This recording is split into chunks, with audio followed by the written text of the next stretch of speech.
Welcome to Jeffrey Onyema, the Nigerian Foreign Affairs Minister. What's your reaction to Gambia's Communications Minister, Sheriff Bojang, leaving his job?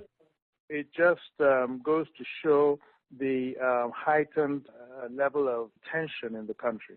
Do you expect other members of the government to defect ahead of the inauguration of President-elect Adama Barrow? Well, we don't know, obviously, the goings on.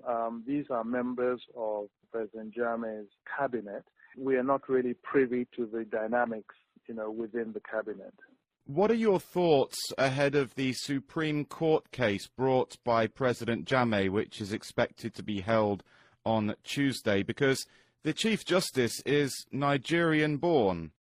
That's right. Our position basically is that the Constitution has to be followed. And as long as that is done, then we have no issues. There are rules, there are deadlines and timelines provided within the Constitution. We just believe that those should be fully complied with.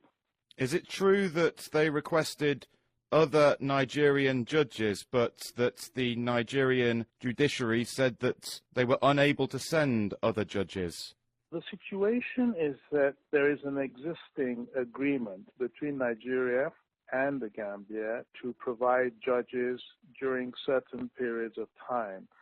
So those judges essentially will go for about 2 months and then come back. So the timelines for those, when those can happen, are clearly specified. And January is not within that time frame. So no extra Nigerian judges will be sent? So no other Nigerian judges will be sent because there's no agreement for Nigerian judges to be sent in January. What's the strategy for the visit to Banjul expected on Wednesday with President Buhari, President Ellen Johnson Sirleaf, Ghana's former President John Mahama, and Sierra Leone's President Ernest Bai Koroma? Yeah, well, the strategy there is basically to impress upon the president of the Gambia that we want the process to be peaceful, the negotiations to also be conducted in an environment of peace and security. Also, keep him on track with respect to the provisions of the Constitution. It's really emphasizing following the Constitution and in an environment of peace and security. Is the sending of ECOWAS troops to Gambia still a possibility? There are a number of options that are available, and we're not ruling anything out. Is Nigeria willing to send troops to Gambia if necessary?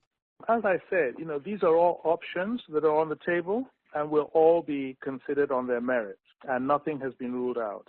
Would sending troops to Gambia violate the principles of ECOWAS or the African Union, that being non-interference in another country's affairs? If troops, and very much a question of if, as I said, were to be sent, they will be done within the framework of international law. Thank you very much to Jeffrey Onyema, Nigerian Foreign Affairs Minister.